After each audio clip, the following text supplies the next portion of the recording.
We're live.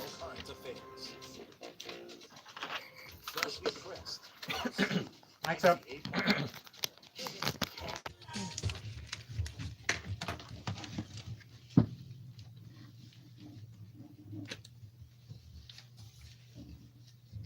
Good morning, Lagos. Welcome back. If you just joined us, you're just in time. It's time for Freshly Pressed 981 on Smooth 98.1. My name is Kayode Baker. And I'm Ayo&Kayode. Good morning, Lagos. And of course, you know what to do to be a part of our conversation. You're welcome to join us on WhatsApp. The number to reach out to us is 0809 Also, please join us on Twitter as well. We're at Smooth981FM, and you can use the hashtag Freshly Pressed 981 so we can track your messages as the show progresses. And finally, also on YouTube as well. It's youtube.com/Smooth981FM. All right, Lagos, we have our guest analyst with us here in the studio. Wade is with us. Good morning, Wade. Good morning, Lagos. Good morning, Ayo. Good morning, Kayode. Good morning. Wade is at Reinc Nigeria on Twitter. And then we have Mr. C, who's joining us today. C, who's joining us today for the first time on Freshly Pressed 91. Good to have you. Good morning. Lagos. Good morning, Ayo. Good morning, Kayode. Good morning. You can find C at Mr. C. That's MISTAC with 5 E's. So that's a very interesting name on Twitter. And also, what else you can find on Twitter is the headlines on Twitter. It's there. So if you'd like to just read or scan through very quickly and respond on Twitter, you can go on to @Smooth981FM. Use the hashtag FreshlyPress981 to get to them. All right, let's get to our stories this morning. Wadi, I'll start with you.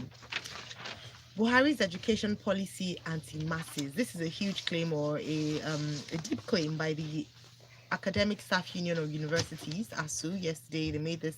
They described his policies and accused the APC of a deliberate plan to starve public education with funds in order to deny Nigerian youth the right to know and challenge misrule. Back to education again. Mm-hmm. And we've been on this education route for a long time. I don't think it's only the APC government of today that has neglected education in Nigeria. I think several governments, even past governments, have neglected education in Nigeria. But the claim by the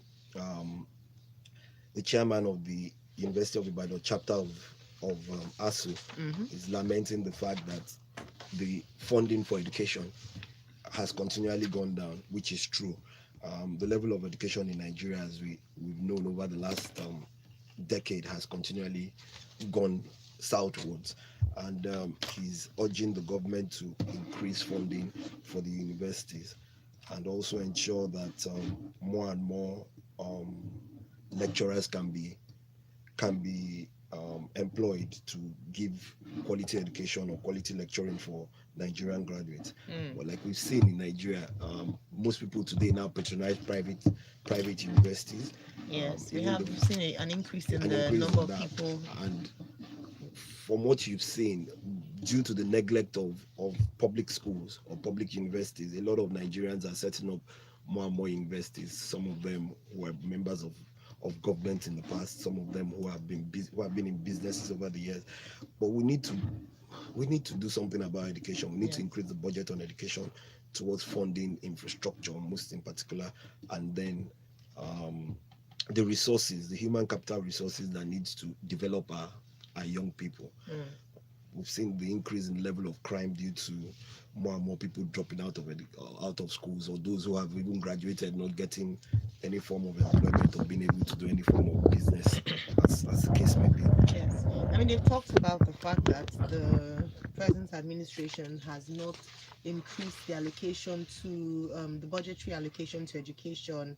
Talked about the fact that when lecturers retire, they're not replaced. They're not. They don't have people who come in to take up those roles. So we see a decline in the number of lecturers in the university. The state of our education. But again, Wade, it's been asked again and again as to should tertiary education be the preserve of the federal government. We know in other countries where they have probably alumni, we have organizations, we have the private sector invest in this area, because we're still looking at basic education. We haven't yet sorted that out. I'm not saying that the government should not do its duties to tertiary education, but should they be looking for alternative sources of funding rather than just looking at the government? Well, we've discussed this so many times, Zayo, and I'm one who believes that government should actually face the basic education, which is primary and secondary, to at least make more and more Nigerians literate. Like I continue to say, not everybody has to go to a university. Yes. People can go to technical schools and get more technical people in the system. So I don't think the priority for government really should be tertiary education. It should be basic primary and secondary school education. However, since government has been in this fold for a long time, they might as well do what is expected, or they give up their rights to these universities and let people who can run them and manage them run them efficiently and make monies off them and be able to provide the required funding for education in tertiary institutions. That's why you see more and more people are going to private universities today, because to a large extent the funding is fine. It's not adequate. Yeah, it's more adequate, and give or take, the lecturers are available to teach Quality them. is better. Yeah. Well, no, that's arguable actually in terms of quality. What? When I said I meant the funding is inadequate for the public institutions, because it doesn't. At the end of the day, federal government is still able to fund to a better extent than the private sector in many cases. Some have been able to manage it, but when you look at courses like in the health sciences, we look at medicine, we look at that, it's a very capital intensive sector, so it's difficult for any private institution to be able to do as much as the government would do. Well, what should happen is for government to also raise some kind of funding for things like the science courses, like health, like engineering. Yes. There might be a need to partner with these private universities so that they can use the facilities, they can bring some form of funding into getting some of these equipments that are required. But collaboration is needed in education any which way, whether it's government funding or it's private sector funding. You need collaboration. The policies need to be right. They need to reshape and look at the policies that are in existence towards ensuring that the best policies are put in place towards tertiary education in Nigeria. All right, thank you. Maxorine has this comment here. It says, between 2009 and 2015, the Ministry of Education had the highest budgetary allocation after the Ministries of Interior and Defense. Or you're shaking your head, see.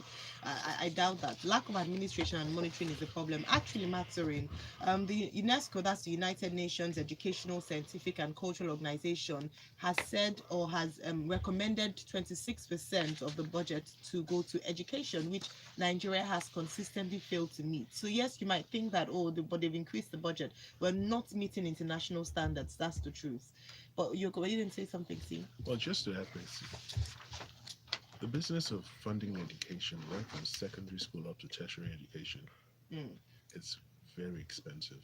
Yes. And Nigeria today is in dire straits. We do not have money as a country. It's that simple. We're technically broke. Okay. So I understand the ASU chairman saying universities need to be funded. But the truth of the matter is that level of funding will never come from the government. This is a country faced with serious security challenges all over. We haven't sorted that out. This is the country that has a serious infrastructure deficit that hasn't been sorted out.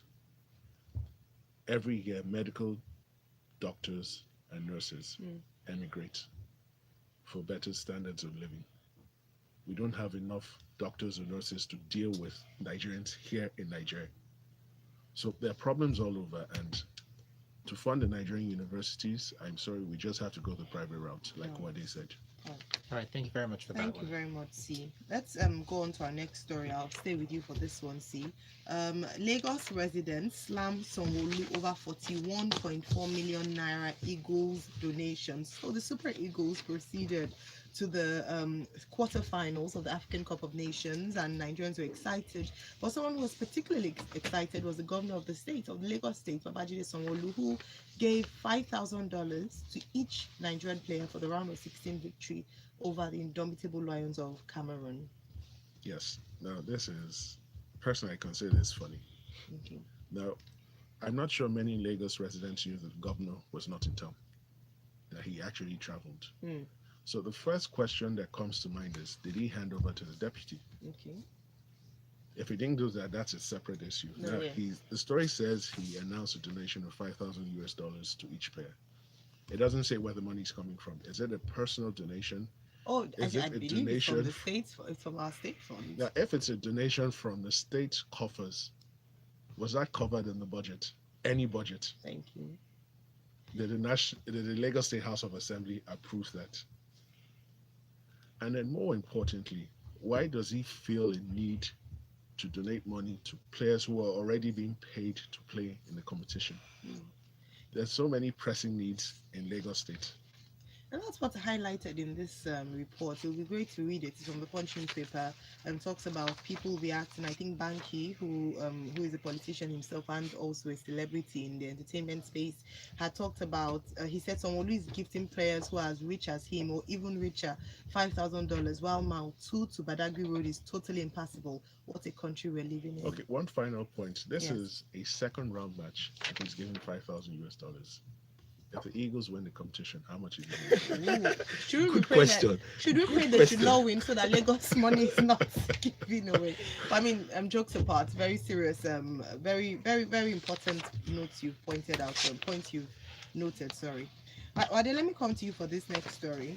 The African Continental Free Trade Area Agreement by the President Muhammadu Buhari was signed in Niger, and they said that it would potentially earn $30 billion annually from the non-oil sector for our great nation, Nigeria. Please can you take us this Well, first and foremost, finally that the AFTA has been signed, and hopefully we would start to see possibilities of free trades and better exports positions within the African continent by African countries. But a key thing that I realized here from what the chairman of the committee, Segun Awolowo, said is there is opportunity for us to go the non-oil route Yes. by looking at crops like cocoa, rubber, palm oil, fertilizer, petrochemicals, and all. This is something that was existent in Nigeria 40, 50 years ago. Okay. Are we going back to those policies that drove non-oil exports in Nigeria to make them better? And what policies are they going to put in place towards giving exporters the needed framework to be able to do these things? For me, I always continue to say government has no business in doing business. Rather, let them put policies in place. And I think if they do, then they will be able to take advantage of these opportunities just within Africa. For instance, Cote d'Ivoire, Ghana are already doing that in their own economic sector, not relying on oil. It's a really long story, but let me just take just highlight a Yeah. few. let me just take some of the things that he said. He said it will help transform trade in Africa and contribute towards solving some of the continent's challenges, whether security, economic, or corruption, development of economy, and creation of jobs for our young, dynamic, and hardworking population, and help to track injurious trade towards practices by third parties, which is really great. Why? Because the young population today is so large in Africa, and by 2050, Africa will probably have 50% of the young working population. So with this, I hope the African continent as a whole will work together towards ensuring that. Take advantage of it. Yeah. All right, thank you very much. Let's take some comments. Let's get to some messages. This one says, this is Jane. Every little thing counts. I heard an alumni in the school raised a huge amount of funds only for the university to ask all donations should route through the schools. The donors have not seen the outcome of the donations That's to another date. aspect. Okay. And Felix says, if ASU is accusing the government of killing public schools, what then will they say about Obasanjo and Atiku, who built private universities while still the president and vice of this country? Obasanjo and Atiku should be blamed for the downward spiral of the quality of education in Nigeria. All right, Prince has this one. Why should Sanwo-Olu hand over? So he's directing. The law doesn't say governor or president should hand over anytime they're traveling out. What the law says is when they're going on vacation. Prince, thanks a lot for that. See, did you want to react to that? I'm not sure that is correct because I don't have the exact provision of the Constitution now, Yeah. but whenever the governor or the president is unavailable to physically carry out his duties as stipulated in the Constitution, he's obliged to hand over to his deputy. How about if he's away on work on a work trip? It was Because he's still acting in the capacity of governor even while he's away. a work trip is different. Sanwo-Olu clearly did not go on a working trip. Oh, what trip? Where did he go to? He went to Egypt to watch the Super Eagles play. Wasn't a part. I mean, he was donating on behalf of Night. Maybe he wanted to see how much he should donate. Nice one, Ayo. Ugoma Chidozie says, I am very angry with the Lagos State governor right now. Imagine I wake up very early, pass through the worst terrible roads in the world, and a tax of 32,500 naira is removed from my salary, only for what? The governor to throw my money away. And I think this is really important because when we realize that this monies are being promised or being given as donation is the money of the people. Like you said, it's not a personal donation. So even no matter how excited you are, there should be due process because you're accountable for people's money. And I think that's why a number of people were a bit displeased. We're happy that the Super Eagles have done us proud, but again, we're still saying we need to be wise. We're saying we don't have money. We're saying we need money for capital projects. Perhaps we should think, this through. So just one quick note. Yes. To be fair to the Lagos State government, the story doesn't indicate the source of the funds. Because if we maintain here that it's from the state government, do not be surprised to see a rejoinder from Government House, Ikeja, saying no, it was a personal donation. All right. That's fine. Want to see his declaration of assets. So. if he's personally donating for I want to see that. All right, let's go to our next story. Court orders Nigerian government to release details of defaulting electricity contractors. See, I'll stay with you for this one. Premium Times has this story. It says the federal government court, High Court sitting in Lagos, has ordered the immediate release of details of payments to all defaulting and allegedly corrupt electricity contractors and companies by the government of former president, sorry. So Olusegun Obasanjo, Umaru Musa Yar'Adua, Goodluck Jonathan, Muhammadu Buhari. So going back all the way, and this was instituted by the Socio-Economic Rights and Accountability Project, SERAP. Please take us through the story. Okay, so big ups to Sarah once again for standing up for Nigerians. Now, all Nigerians would agree that electricity or power has been a major problem since 1999 at least. Huge sums of money have been expended on the power industry and still no respite, still no succor. Now, SERAP instituted a suit because it had written to the Ministry of Power for details of all contractors that had been engaged since 1999 to carry out projects in electricity sector. And the ministry allegedly replied to the letter saying that it didn't have the records, thus forcing SERAP to institute a suit. I salute the courage of Justice Obiozo, who granted SERAP judgment and made the following orders. I just want to run quickly through the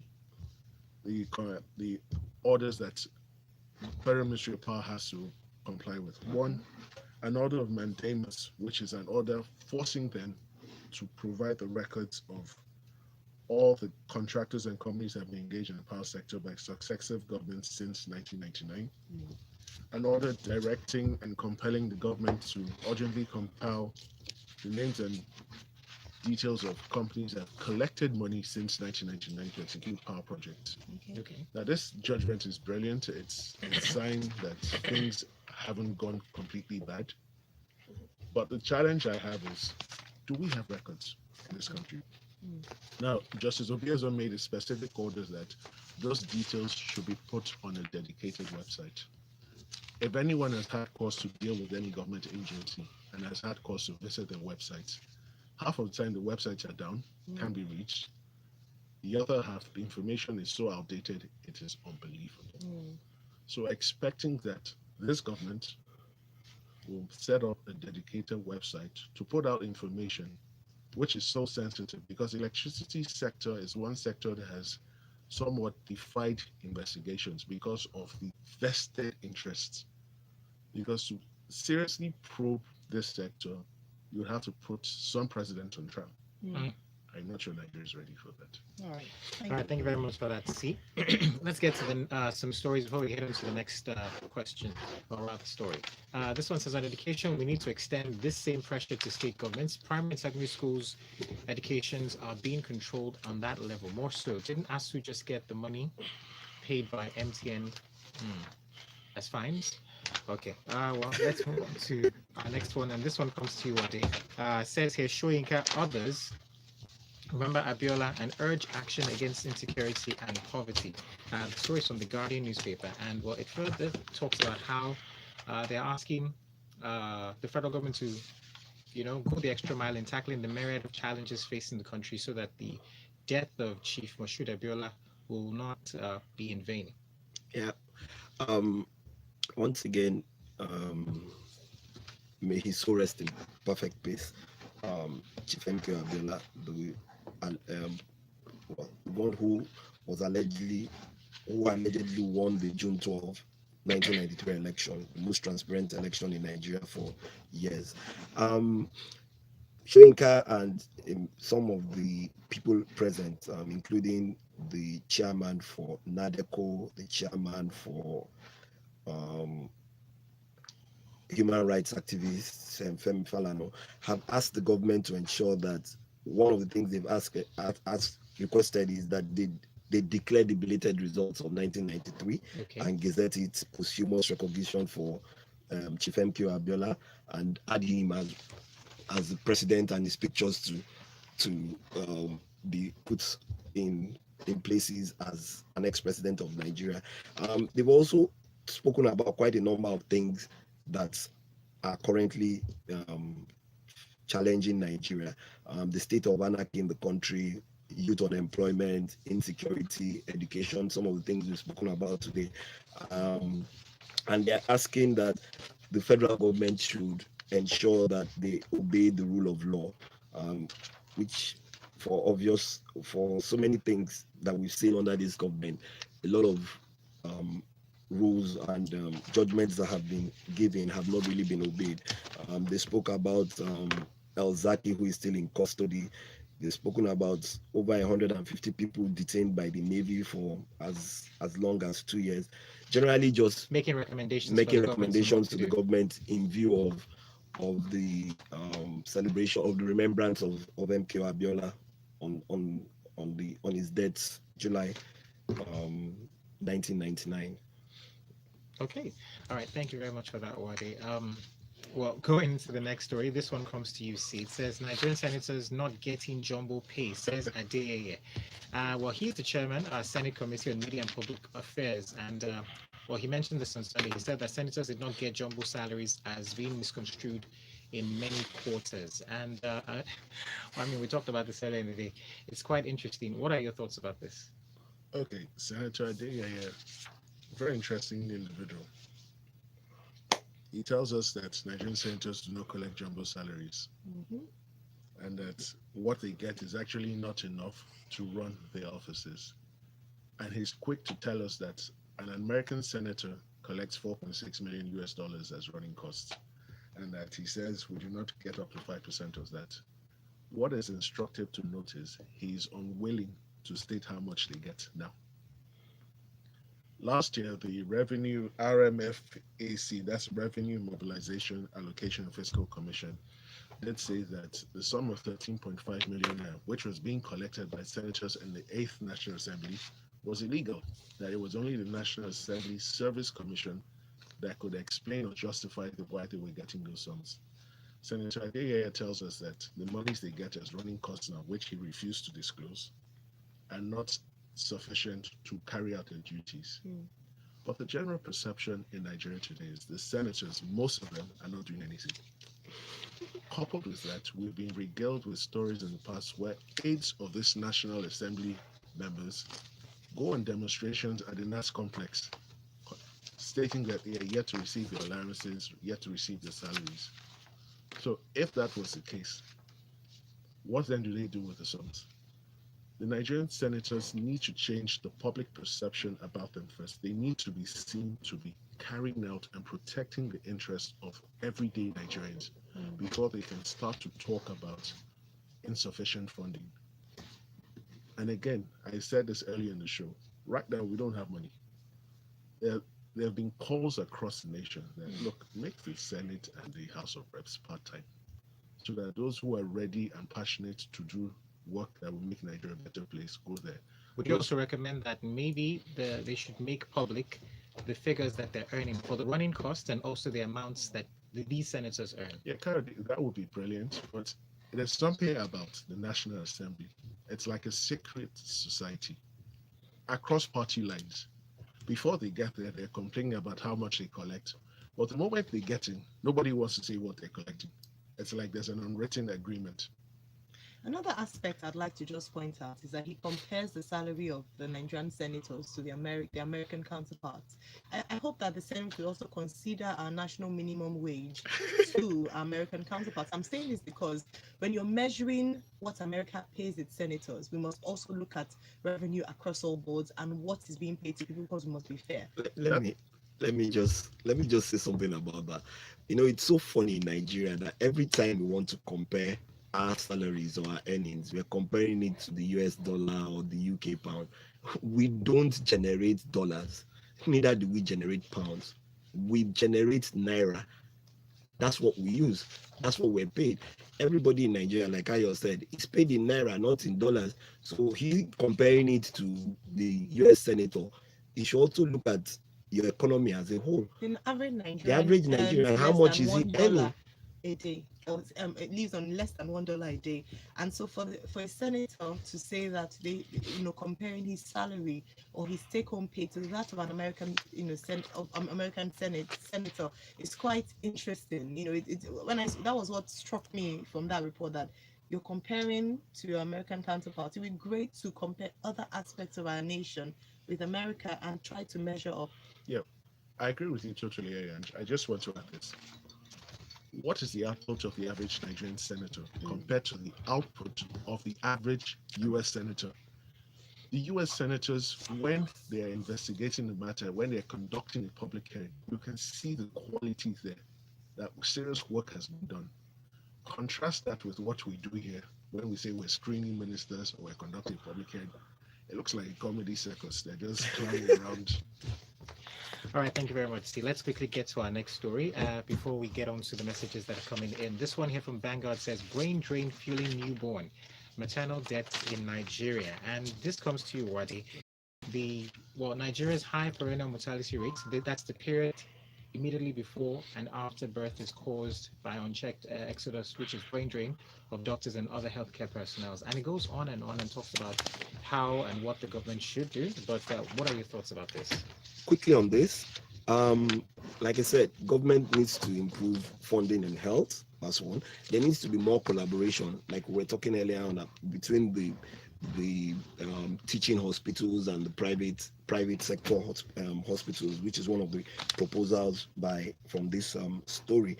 It's amazing that sometime back the Minister of Labour said that Nigerians were leaving because we had too many doctors in a country where is one doctor to 5,000 people. And when you compare that to the UK or the US, where you have 2.8 or 2.5 doctors to 1,000 people, then it's ridiculous. It's just the level of the economy, or the state of the economy, that is making everybody look for greener pasture.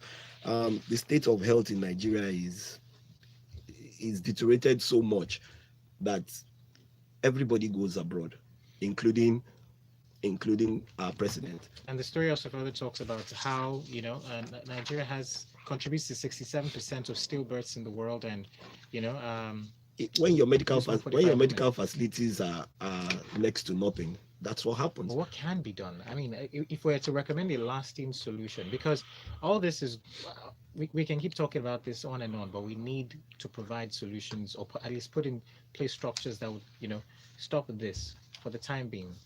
It's an issue of policy and where your priorities are. Government priority definitely is not in education and is not in health. So once you do that and you put better structure into the health sector, you'll find out that more and more people, there's no money to pay salaries. Minimum wage is not being paid, and it's the same thing with the doctors. So if I work in a teaching hospital, I work in a public hospital, I don't get my salaries for God knows how long. So what do you want me to do? I should starve. I have a family to feed. So these things are all encompassing, and we need to change our orientation to health. We need to change our perspective to public health as a whole, and we need to get more and more um, um, private sector funding through the NHIS and get more hospitals working, both private and public, cooperating to provide primary health care across board. Thank you very much, Wadi. All right, thank you, Wade. Thank you very much. C as well. We'll just take this last comment before we wrap up. Unfortunately, that's all we can take for this morning's edition of Freshly Pressed 981. Good morning, Senator Adair should hide his head in shame. What office running costs is he talking about? How many senators actually do any work? Let them, that's the senators, tell us their actual package. Who is fooling who, please? All right, thank you so much to everyone who's commented through WhatsApp, on YouTube, and on Twitter as well. Follow us collectively at Smooth 91 FM, and for our analysts, you can engage them directly. Wade at Reinc Nigeria, and C is at Mr. C. In case you'd like to see that address, you can follow us and see their handles to tweet at them directly. But we're still here on Smooth 98.1. Next up is the Locker Room 981 with Tega. We talk sports and definitely looking at AFCON as well as the Women's World Cup, FIFA Women's World Cup. Every day is Thank like you so much. every day is like everybody's going to be running away from this country. You see, and we have a challenge with the education sector. We have a challenge with the health sector. Yeah. And Ruga is what is on the government's mind. Ruga is what is on their mind. Who guys what's in our mind? Well, I mean, So Luwagbemi Leke Odure, thanks. Luwagbemi Leke says, I feel we the government, state and federal, should give qualified student grants instead of investing in the schools. That way demand would increase quality as students can choose between schools.